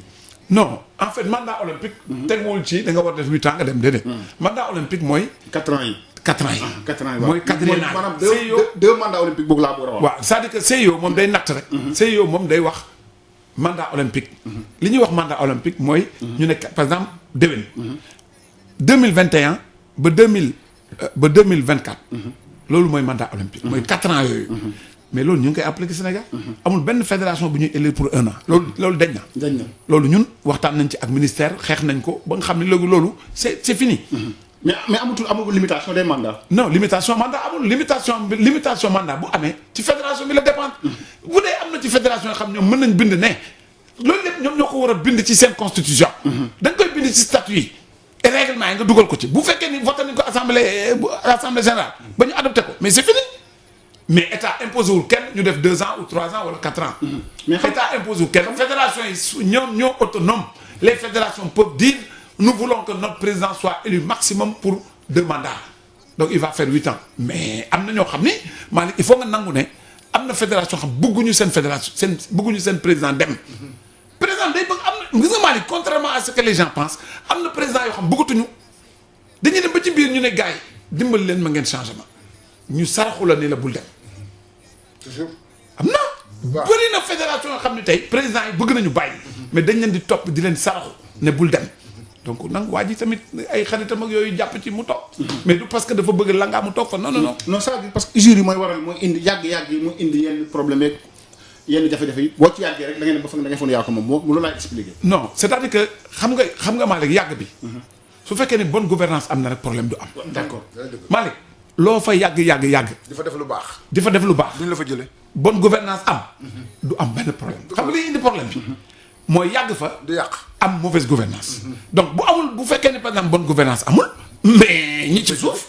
les membres dañuy jël agité wu xeex ak yow pour jëlee la fa mais tant que yaa ngi jaaral mbir mi normal kenn du la fonctionnement bi mi ngi dem normal kenn du la accusé tey dama la jox benn exemple gis nga maa tey football xam nga football léegi le football est milliardaire le football a des milliards Augustin ne bu ko kenn ñëpp dañ toog assemblée mu ne placé naa ci banque tant de milliards bu leen wóor yàlla ne Augustin day sàcc xaalis football du fa toog suba mu jógee fa dëgg la mais li muy dem yëpp di présenté wu comme président de fédération mosoo dégg kenn attaqué wu ci affaire xaalis kenn mosoo dégg kenn wax ko ne ko da nga jël sunu alal wala te ça veut dire que yàlla bonne gouvernance la moo tax ñu téye ko te bonne gouvernance bu amee rek jàmm yëpp day leer dëgg la ba noppi nga def démarche participe del concerté wu ak ñi nga xam ne ñoom nga ko bokkal dëgg la moom loolu lay def soo ko defee doo am problème dëgg la ñu jeexalee li nga xam moom moo jëm ci arbitrage budgétaire yi da doon am ay coow parce que y a des fédérations yoo xam ne elles se sentent déshérités mais léegi gis nañ ne est-ce que léegi dañ ko def boo xam ne am na équilibre est-ce que am na équilibre am na équilibre waaw xam nga li am mooy équilibre c'est trop dur parce que dañu teg ay critères ñëpp nag mënuñu tolloo dañuy wax li ñuy wax équité waaye égalité moom du am ilaa yow mi din alors donc ñun comité olympique ñun ñooy toog ak fédération yi ba d'accord dañu d'accord depuis des années ci ay critères yu ñu teg pour pouvoir bénéficier wu de ces fonds fédération yëpp d'accord ci biñ ci d'accord rek ñu dem ministère teg waxtaan ak ministre bi d'accord ni man du ma ci dindi virgule ci li ngeen wax kon boog xaalis baa ngoog yéene def partage bi donc bu amee ñun comité olympique ñooy def d'abord ñun ñooy liggéey suñu biir def partage honnêtement nag suñu commission technique day toog financier yi toog man mii ma toog ñeneen ak ñeneen toog ñu waxtaan ne Alaaji Malick yow da nga ne da nga bëgg a dem championnat du monde judo nga ne man dama bëgg a yóbbu 10 athlètes ñu ne da nga yóbbu 10 fan la judo bi di am nga ne Japon ñu ne la waaye yow 10 athlètes yi nga bëgg a yóbbu waaye moom kan moo ci nekk champion d'Afrique ku ci nekk vice champion d'Afrique ku ci am médaille de bronze nga ne non bon El Hadj Malick moom il est 15e mondial ñu ne la il est 15e africain ñu ne la kon kii amul niveau dem championnat du monde bàyyi ko fii. éliminé na toog ñi nga xam ne nag xalaat nañu ne ñoom il flirte avec parce que Malick booy dem championnat du monde c'est le plus grand événement sportif au niveau de chaque discipline. donc ñiy flirter avec le niveau mondial ñooñu ñoo war a dem bu boobaa ñu def li ñu war a def yépp dem togg ak ministère directeur haute compétition ak DAGE. ñu waxtaanaat ak suñu biir recadrer yépp dem nañ toog jébbal ko ministre bi mais en général laa de ba fii Matar Ba bi mu nekkee ministre ba léegi mosuñu ko proposer dara ci affaire arbitrage bi mu wàññi ko li ñu wax moom la wax kon président fi mu nekk nii maanaam compétition bi ëpp solo ci Sénégal mooy Jeux 2022 yi pour la jeunesse kañ la ñuy commencer maanaam préparer Jeux yi c'est-à-dire sànq nee nga déjà handballeurs yi ñu nga fële Thiès mais compétition yi nga xam ne yéen ci bokk yëpp kañ la ñuy commencer préparation bi pour éventuellement dem ci Jeux yooyu pour ñu mun ci am ay succès. waaw grand part xam nga am na fédération yoo xam ne ñoom fa dëgg yàlla gàcce ngaalaama ñu ngi préparé wu.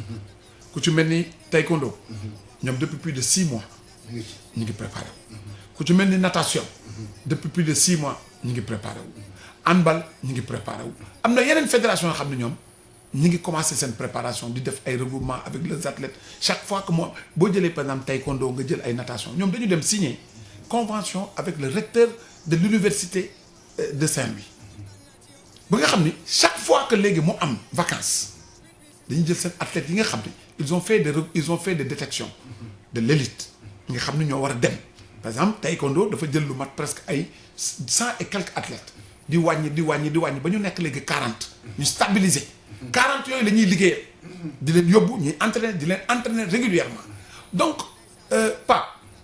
préparation elle est permanente celui qui pense que dafa war a toog ba 2022 wala 6 mois avant les Jeux olympiques ñu ñëw jox la xaalis pour nga dem doo indi dara. waaw mais loolu yéen ban rôle ngeen ci am. ñi nga xam ne ñu ngi ci joué am na ñuy préparé am ñu préparé wu. pourquoi ñëpp préparé wu ñu ensemble. waaw mais résultat yi am. xam nga ñun dañu wax dara. ñun dañ def réunion bu yàggul je pense que Malick ñëwoon na xaw ma keneen la yónni. bi ñu defee fële teeru bi.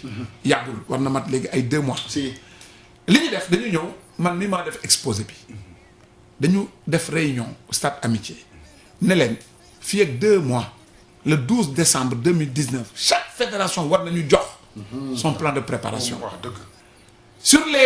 sur les 35 sports qu'il doit faire 12 ñoo joxe woon 12 kese ñoo joxoon plan de préparation te pourtant am na ñoo xam ne avant journaliste dañu jaaxle parce que bi ma waxee yenn fédération dañu jaaxle parce que ñoom dem nañu laaj ay président de fédération ñu naan non nous on est dit on n'a rien fait les gens de les gars leur disent mais yéen ñii il vous demande votre plan de préparation depuis. wax dëgg. fi mu nekk nii am na tey fédération yu bëri yoo xam ne ñun trouvé nañ leen ay bourses. ku ci mel ni canoë kayak jot na ñaari conteneurs 76 bateaux lañ leen jox mi ngi Ndar ca Prytanée militaire ñi ngi entraîné seen ay athlètes. am na ñeneen ñoo xam ne ñi ngi yëngatu ci affaire athlétisme ñun dem nañu ba Allemagne wuti un expert koo xam ne c'est reconnu au niveau mondial pour indi ko fii mu jàppale sunu gars yi ci préparation parce que nag Pape c'est pas n'importe qui prépare un athlète qui va à ce niveau-là. attention dëgg la. attention tey boo demee nga gis ay INSEP de Paris. athlètes yi fay génnee.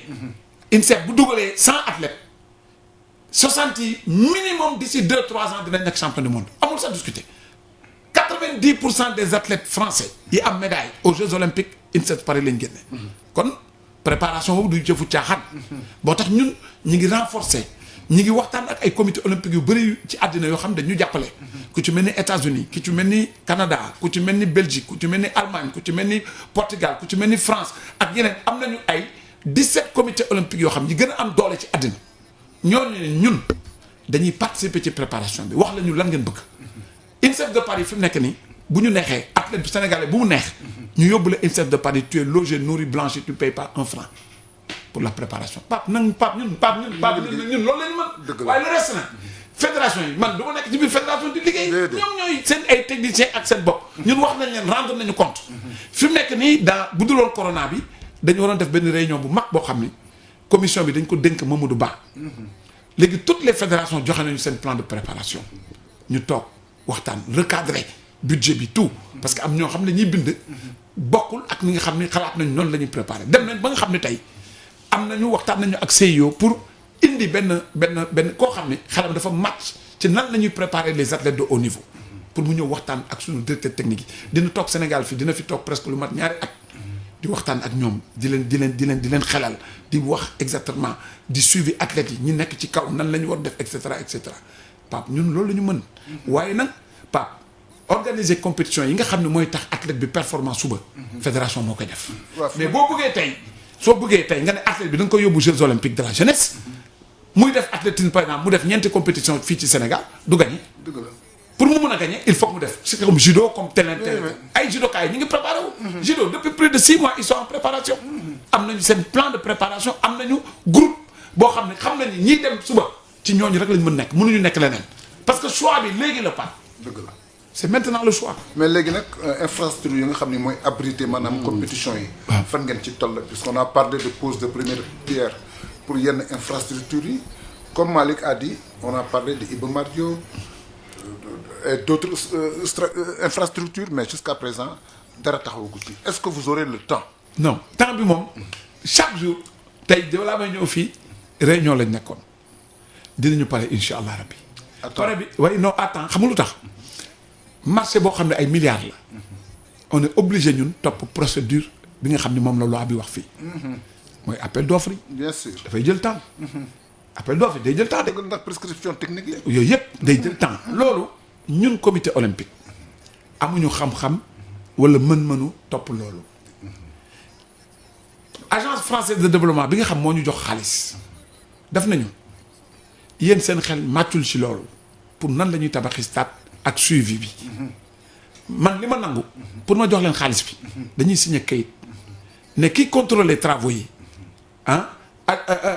maître d'ouvrage délégué bi soit day nekk AGETIP wala mu nekk AGEROUTE wala mu nekk ADM wala beneen bi dama fàtte tur bi mun a ñeent ñooñu rek laa d'accord ñoom ñooy ŋànk mbir mi di ñu contrôler ñun ñooy fay mais ñooy contrôler affaire d'accord nañ ci léegi ne AGEROUTE la ñu jël parce que AGEROUTE am na xam-xam bi gis nañ li mu def ci Sénégal ak li mu réalisé ak yeneen yoo xam dañ d'accord ci ak ñoom tey ci ñoom stade Iba Mar Diop bu ñu ko defaree AGEROUTE ci budget daf ciy tibb budget entretien routier bi gis nga toutes les routes de la Médina sur un rayon de 2 kilomètres tali yëpp la ñuy defaraat assainissement bi sax dañ koy reprendre parce que Pape doo ñëw dugal milliards yu bëri yooyu ci stade bi mu rafet ñu génn ci biti ne gars yi ñëw mais fii ça c'est un mauvais quartier le quartier là rafetul et cetera donc loolu ñu ngi ci te incha allah rabi du ñu tardé parce que trouvé nañ tous les ñu ngi liggéey ñoom seen rapport yi pare lépp pare nañ appel d'offre yi def nañ ko parce que li ñu